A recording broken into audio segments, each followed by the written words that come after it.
Hi there, villagers. Today is an in-person and live interview, or at least live at the time of recording. We are interviewing my next door neighbour, Amy. So the distance she's had to come is about 10 feet. So really it is the most convenient of interviews, except anybody who lives in my house. She has been a mature student and she is the mother of two. So we're going to talk about the balance and how you make it all fit together, or not, as the case may be. So we will go now and meet Amy. So welcome, Amy. Hello. From a great distance of 10 feet across the driveway. Next door. Next door. Yeah. The commute obviously wasn't appallingly bad. No. Good. We don't want appallingly bad commutes. Okay, Amy. Yes. We're going to start with some easy ones. Okay. And then we'll talk about the reason why you're here. Okay. And then we'll go through some sort of rapid fire things at the end of, That's fine. stuff like that. So, we'll start with the easy ones. Do you have any siblings? I do. I have one brother who is younger than me. I have two that are younger than me, and I think birth matched people tend to find each other in friendship groups. I don't know how that works. When you meet somebody new, you don't know instantly that they're a oldest child or something, do you? But No, that's true.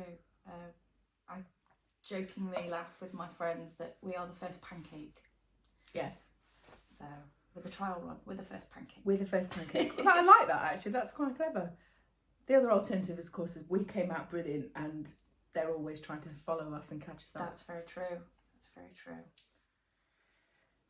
Right, and how many children did you have, and how old were you when you had them? Oh, all right, I've got two children. I was 24 when I had my son and 28 when I had my daughter. Righto. And what did you want to be when you grew up? When you were their size? Their size. I think I probably wanted to be a vet, which seems to be quite a common, I don't know, I just liked animals. I want to be a vet and look after animals. Given the two Alsatians you've had next door, Yes. that's probably not a surprise, really. No. You're clearly a pet person. So, I am. so did the children interfere with the vet process, or did the vet process wear off? I think it wore off as I sort of went through school. I sort of got stuck into biology and then got stuck into sort of more the human biology side of things rather than sort of plant things. And that kind of sparked my passion for nursing and learning more about the body, what it does, why it does it, what happens when it goes wrong, how we fix it. All the important stuff. Yeah. So had you started nurse training before the children came along? Yes, I had. So going back, it hasn't been from scratch? No. No.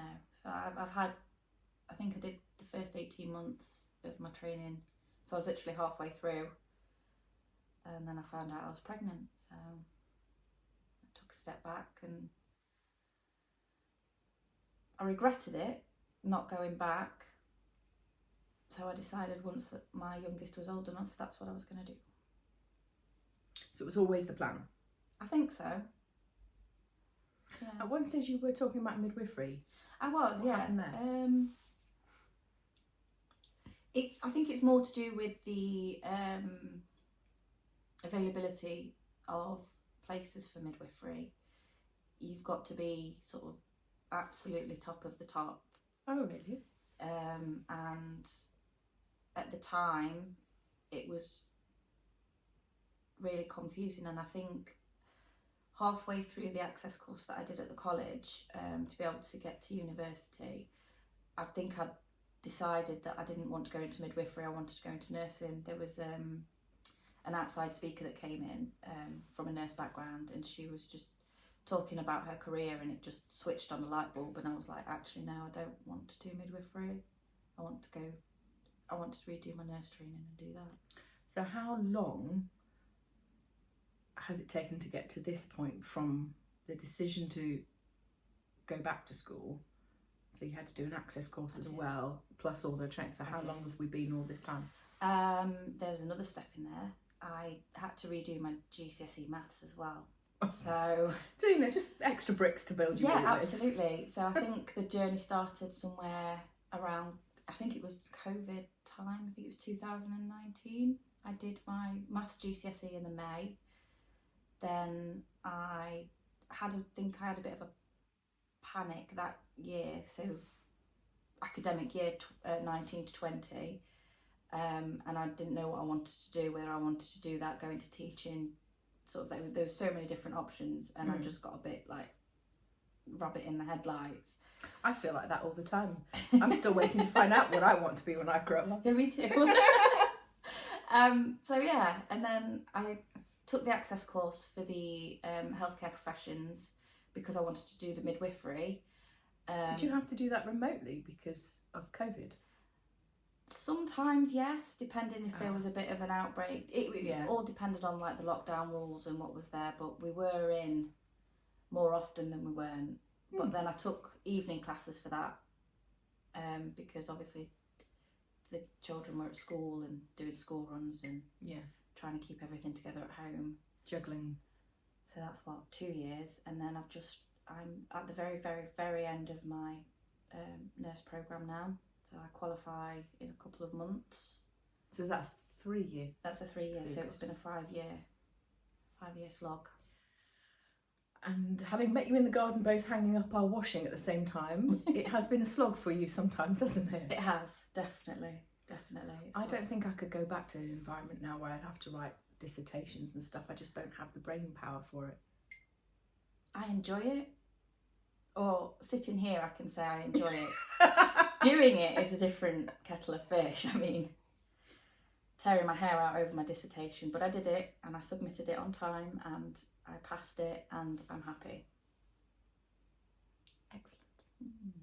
So are you technically all finished? You've just got to wait for some sort of result, or? Yeah, I've finished all my academic work. I've passed everything university side of things. I'm currently on my final management placement, which means that I'm just basically there to do all my hours, get the experience in that the NMC require, which is the Nursing and Midwifery Council. For those that don't know what the NMC is. Yeah, because we have all sorts of people watching. Exactly. That's really hot. So yeah, I've got to wait, do so many hours. I've got to do 2,300 hours in practice for them to, and that's a minimum. And then they can sign me off to say that I've spent this time in practice. The university send off all the academic stuff to say that I've passed everything academically. And then I think the NMC will then give me an invitation via email to register and receive my PIN.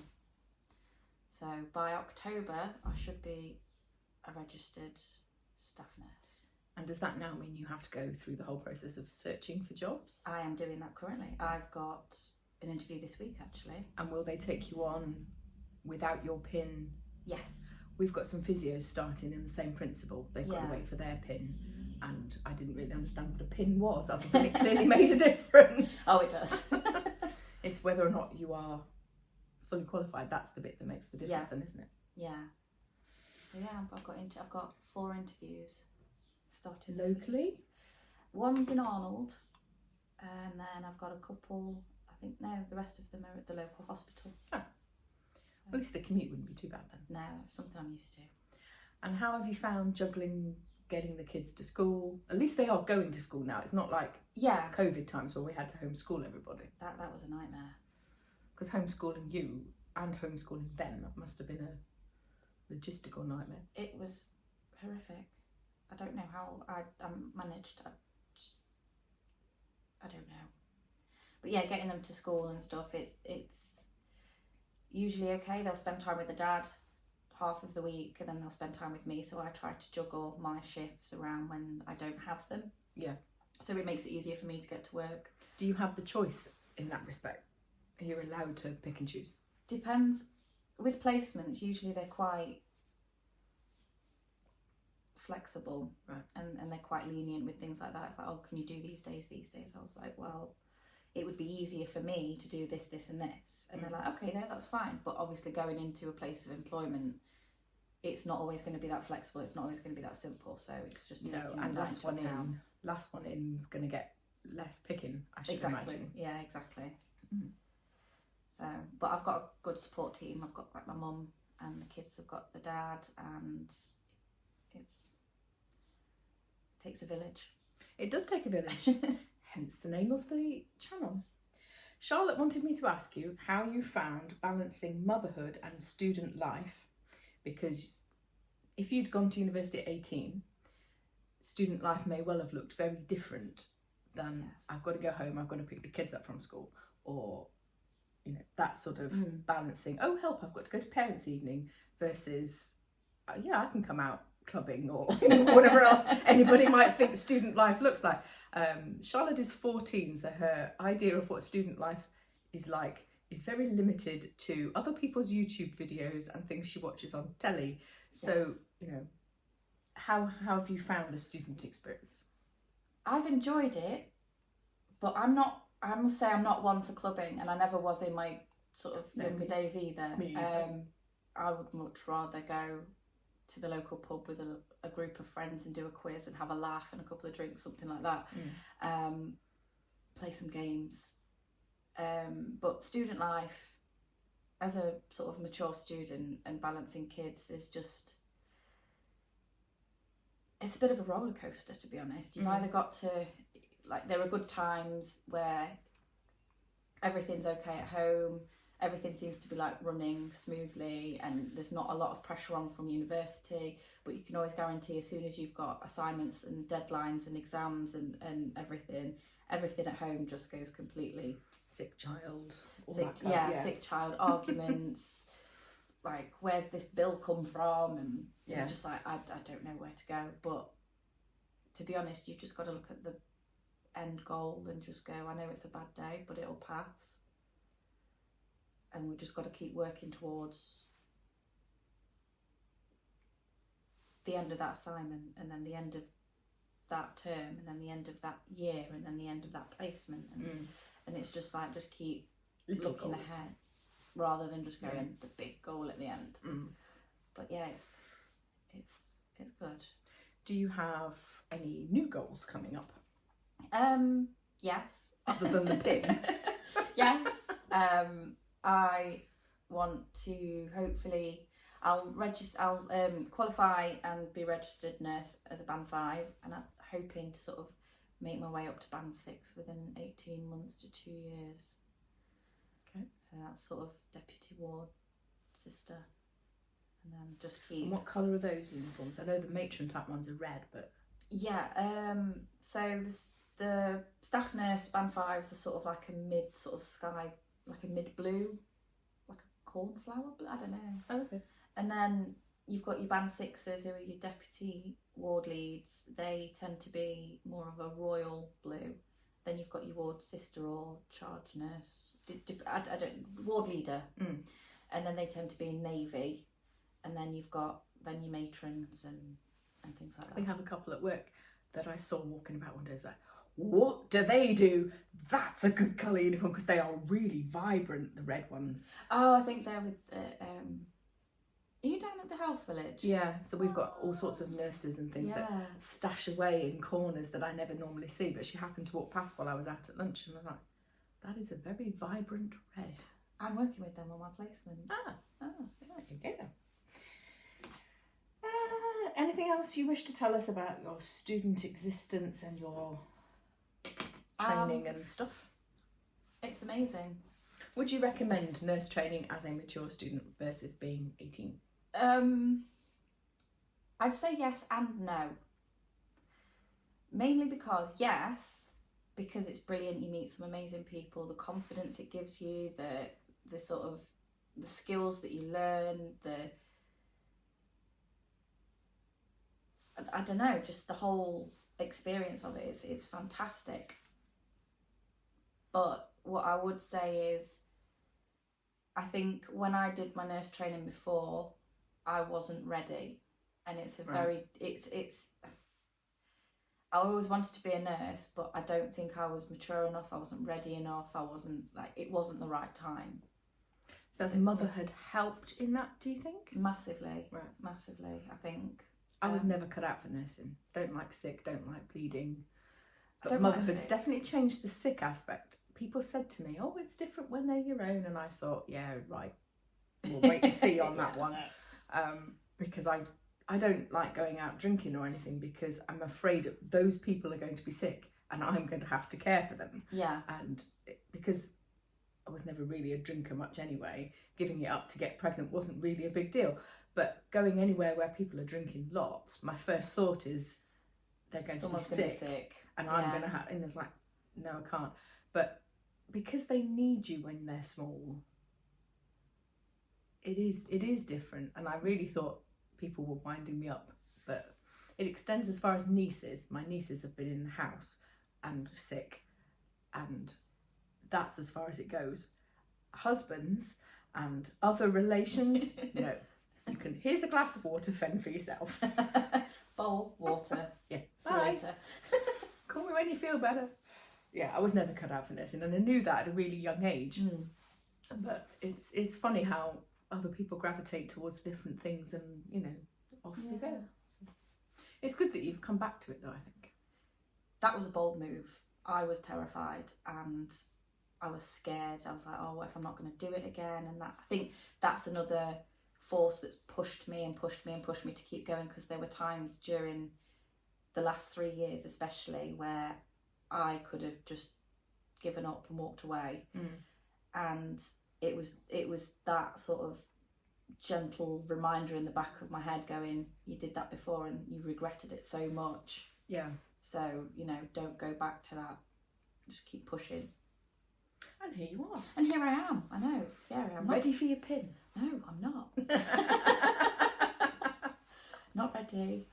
No, because your training wheels come off, don't they? Is there presumably some sort of appraisal process that means they are keeping an eye on you, but not as much as you would be as a student placement?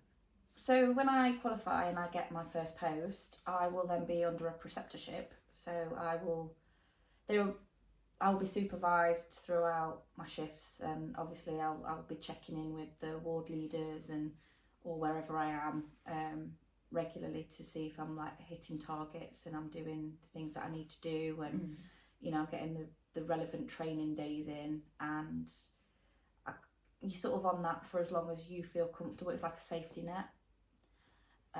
But yeah, that's. Have you had to do any specialism picking yet? No. So you can just carry on as a sort of general. Yeah.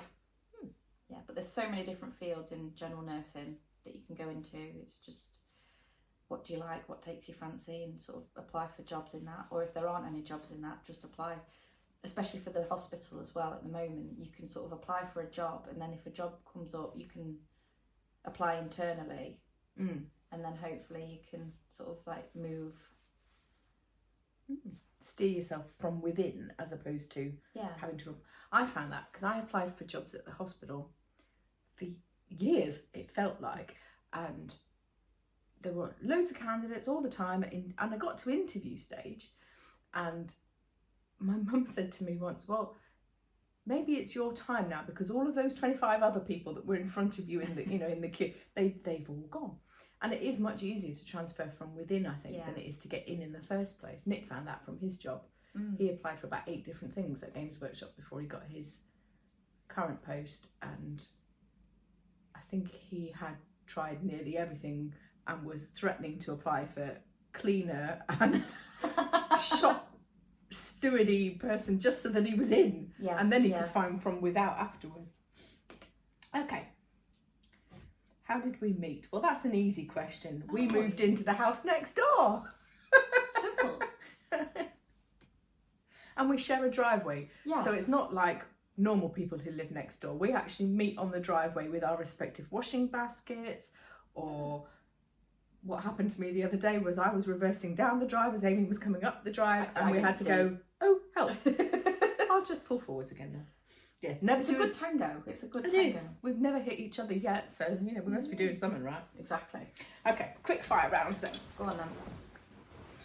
You are hosting a celebrity dinner party. Okay. Who's coming? Ooh, celebrities. Living or dead? Oh. Or a mixture of the two? Stephen Fry. Ooh. Yeah. Rick Mail, because it'd just be hilarious. It would. That would be That an would be interesting hilarious. combination. Oh, I don't know. Who else do I? I'm not really a celebrity person. Probably Florence Nightingale as well. Kind of makes sense given what we're talking about. Yeah. Okay, today I'm giving out free money, but you have to use it for some fantastic travel opportunity. Where are you going? Oh wow. Do I have to go to one destination? No, go wherever you please. Then I'd like to travel the world.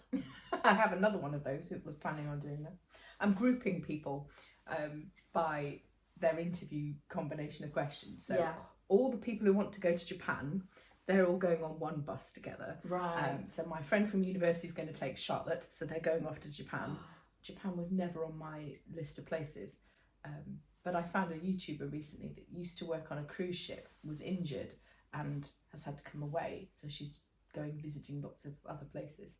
And Japan was one of her recent ones. And I did watch it going, maybe this is interesting, but it's so far out of my life experience, I think, that, you know, like I spent 6 months in the US. It just feels a little bit foreign, but mostly the same. Whereas I imagine Japan feels very foreign and not at all the same. So, So you're going everywhere. Everywhere. Everywhere. And if you were on death row, what would be your last meal? Oh, lasagna. Anybody in particulars or just the Scots lasagna. Scots lasagna. Okay. Did you grow up here? In Kirkby? Yeah. Yes, I did. Did you have a favourite author growing up? Or a favourite author now?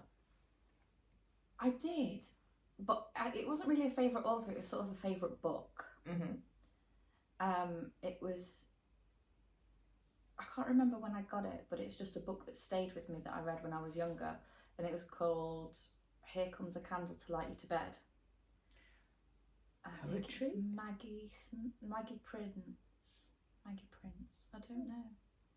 But I think that sort of got into my interest for sort of spooky ghost stories, and I'm currently reading a lot of books by an author called Darcy Coates. I will normally look them up and you will find it appears on the bottom of the screen. So that answers 2 questions. There you go, well done. What job would you have been terrible at? Sales. I cannot sell to anybody. No hesitation there then. No. Imagine you are standing in an ice cream shop. What flavour are you buying? Coffee. Ah, right. So, David, you're going to take Amy out for coffee flavoured ice cream.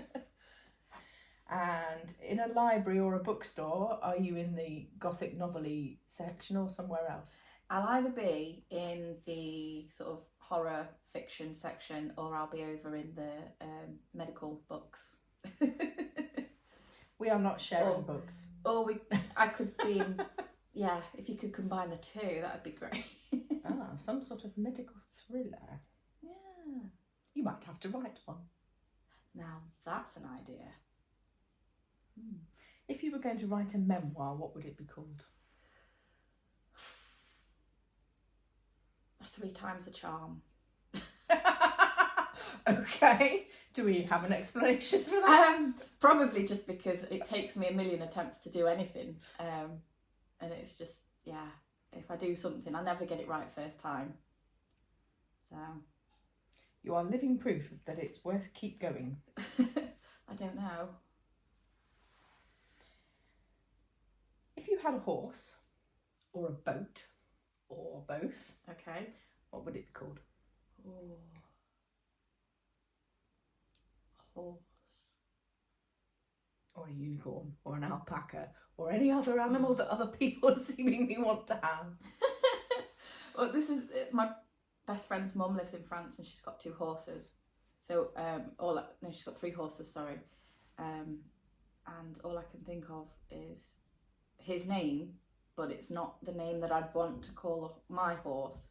It depends what the horse looked like, I think. Several people have said that. I don't know, unless my horse is standing here. How can you tell me to name a horse? I mean, if I had a horse, I'd like to have a Frisian, which is, it's really big and black and it's got lovely flowy mane and tail. and I'd probably call him Shadow or something. Ooh. Yeah. Keeping with your Weird, thriller gothic stuff. I'm just weird. If you could time travel, where would you go? I'd either go back to the Victorian age. Oh, Florence Nightingale again. Yeah, kind of.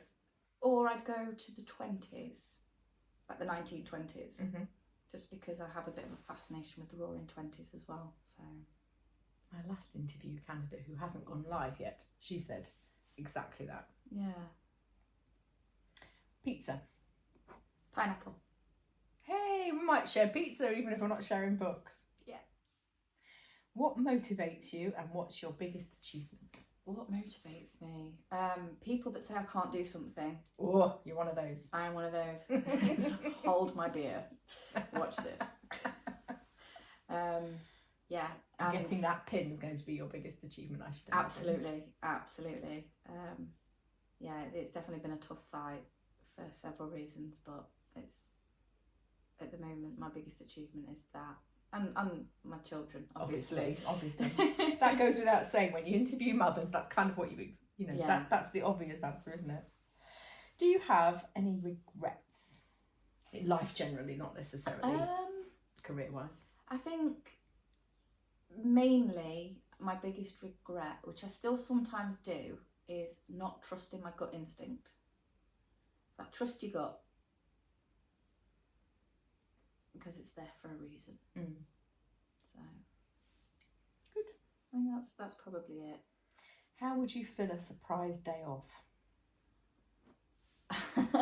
Well, housework's not allowed. Okay. I ban all housework. So there's two sides to this. So there's the idealistic side or the realistic side. We'll have both, please. Okay. So the idealistic side, I'd like to go out sort of shopping or grab some breakfast with friends and a coffee and go and do something fun, like, I don't know, bowling or something in Nottingham, go for a spa day, something just to relax and unwind, have a laugh. Realistically, I'd probably nap. I would nap all day. What do you think is an essential life skill that if you were able to give it to everybody, you would?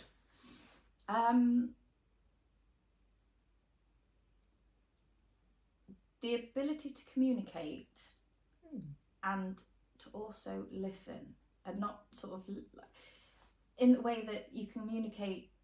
You can sort of communicate to somebody, but that doesn't necessarily mean that they've understood what your communication is. Yeah.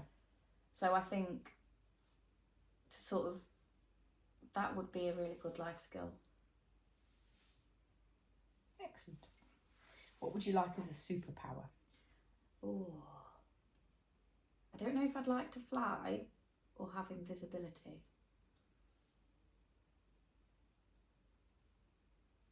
It could be so funny to have invisibility. Yes, I'd like to be able to read and control minds. So invisibility would have that appeal too, because you'd be able to listen to what people are saying. But I don't think. Oh no, I don't want to know what people think. There was one on that side that I thought I would read, and I've forgotten what it was.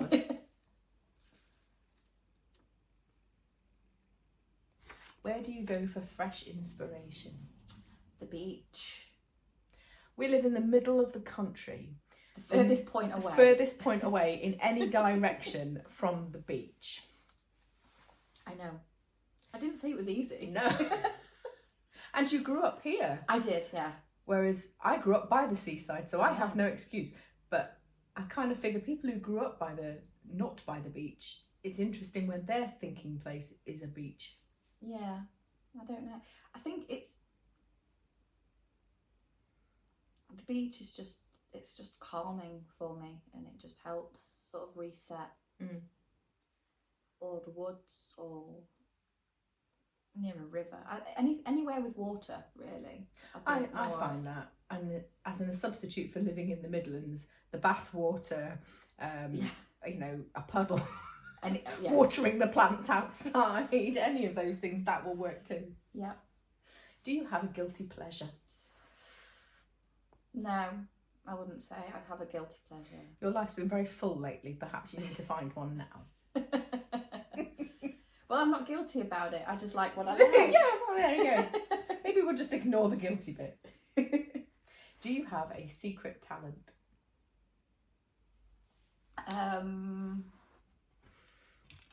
No. Oh. I don't know. I don't think so. Perhaps we'll ask Scott later and see what he says. Getting in the way and making a mess is usually... That's Well, my secret talent, I think. It's probably not a secret, but I suspect it is a talent. And finally, one I don't get to ask most people because we've normally run out of time by then. Have you ever seen Ally McBeal? No. Several of the characters have like pieces of music that always plays when they are there, Yeah. or when they're on their own. And at one stage, when we first got our home pods, you could set them to play a piece of music when you came in the front door. Oh. As a sort of, I'm here. And I went through like a list of what shall I pick from my song? I don't know what to pick from my song. So one of the questions is, what would your Ally McBeal theme song piece of music be? Because I think it's funny, I was thinking I would pick Hey Big Spender, because the first line is the minute she walked in the door or in the joint, which I always thought was really funny because part of it would play once it recognises your presence and your attachment to the Wi-Fi. But because we have the driveway outside, it's likely to be playing in the house while I'm still coming up the driveway. Oh, I don't know. What sort of music do you like? Everything. Oh, right. So it'd be difficult to pick. Probably Beautiful Crazy by Luke Combs. He's coming to the UK soon. Is he? I saw something on Facebook this morning about it. Oh. Then I might go and see him. There we go. There we go. Guilty pleasure. Not guilty. Don't feel guilty. Well, thank you very much for joining us, Amy. No problem. And good luck with all your pins and related Just stuff. the one, hopefully. Just the one pin. Yeah. Cool. Thank you very much. Thank you.